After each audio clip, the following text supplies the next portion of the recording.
สบายดีฮิปปี้คีย์บอร์ดลีลาเมื่อนี้เราจะมาสอนเล่นเพลงสาวบ้านนาเซ็งของนาบ่าวทิยาแก้ววงศรีก่อนจะไปเบิ่งคลิปกันอย่าลืมกดไลค์กด Subscribe และกดกระดิ่งติดตามช่องเฮานำไว้ในก็แล้วกันและที่สำคัญอย่าลืมไปกดไลค์กด Subscribe ให้ช่องบ่าวทิยาแก้ววงศรีเพราะว่าเราจะมีเพลงใหม่ๆมาให้ฟังอยู่ตลอดเอาเป็นว่าเฮามาเรียนลิ้นเพลงนี้นำกันเลย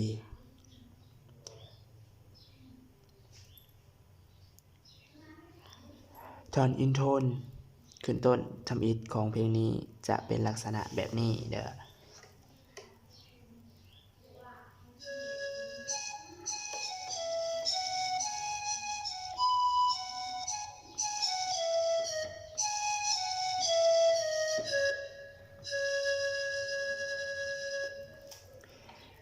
ซ่าๆไปนำกันอีกเทื่อหนึ่ง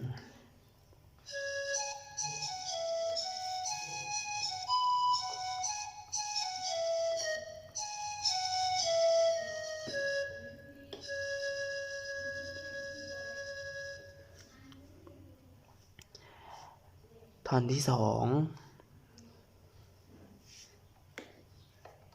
พอหลังจากเฮาเล่นนี้ได้แล้วเนาะ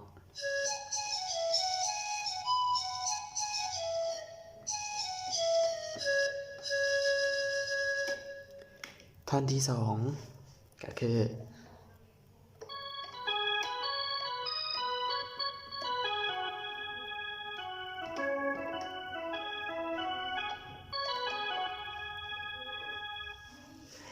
ซ่าๆไปนำกันอีกเทื่อหนึ่ง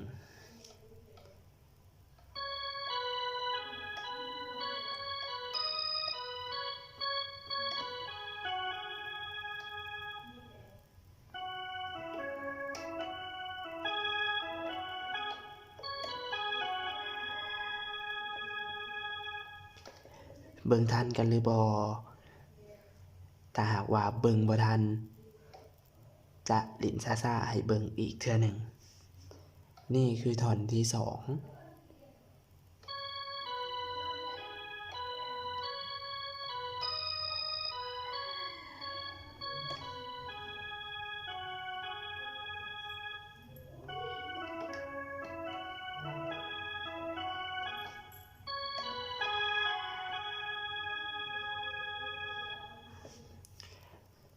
ท่อนที่สามของเพลงนี้จะเป็นลักษณะแบบนี้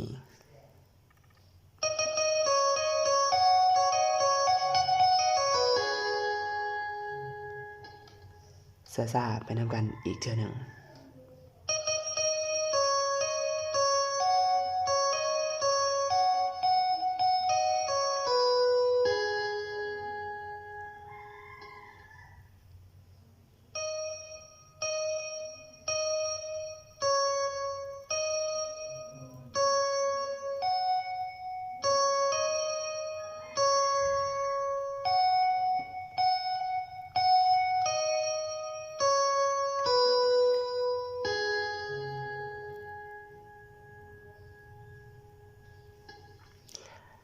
สุดท้ายท่อนจบ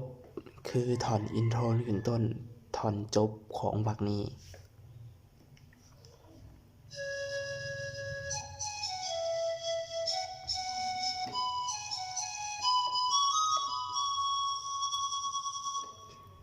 ซ่าๆนำกันอีกเทื่อหนึ่ง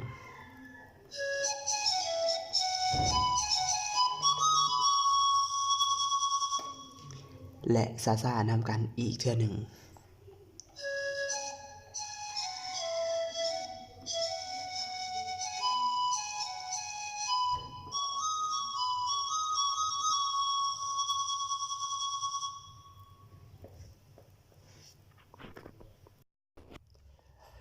โอเคสำหรับโซโล่ท่อนกลางจะเป็นลักษณะประมาณนี้คือตอนที่หนึ่ง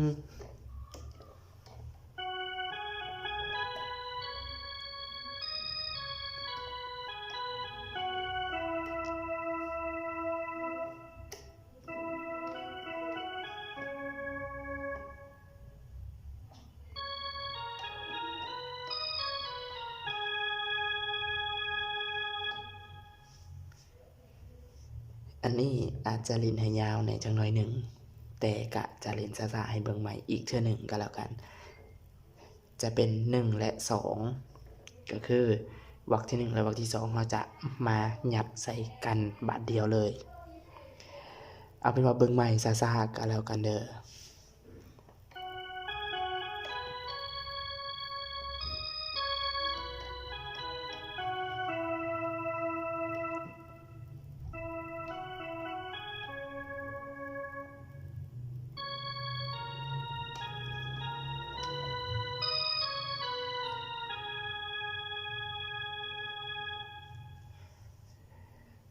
โอเค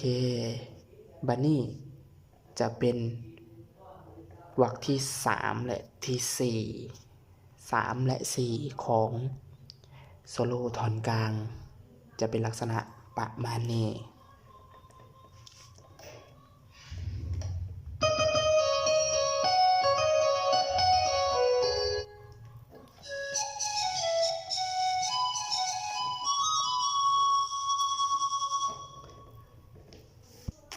วรรคที่3ซาซา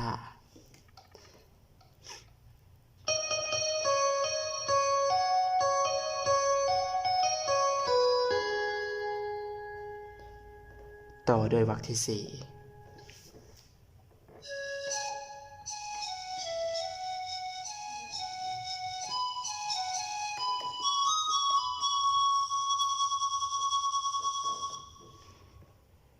กลับมาวรรคที่3และที่4ใส่นำกันไปเลย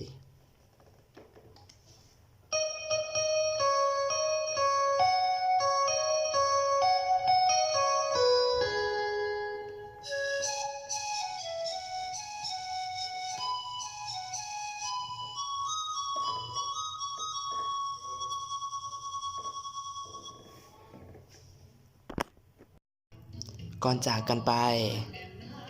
ก็ต้องขอขอบใจทุกท่านที่เข้ามารับชมคลิปของเราตั้งแต่ต้นจนจบถ้าหากว่าท่านใดมักและต้องการศึกษาเกี่ยวกับทางนี้ก็ฝากกดไลค์กด Subscribe เพื่อเป็นกำลังใจให้เราสร้างคลิปต่อๆไปในคลิปหน้าเราจะมาสอนเล่นเพลงหยังหรือว่าโซโล่เพลงหยังก็ฝากกดติดตามเราแน่ก็แล้วกันเด้อเอาเป็นว่าคลิปนี้ขอจบไว้เพียงเท่านี้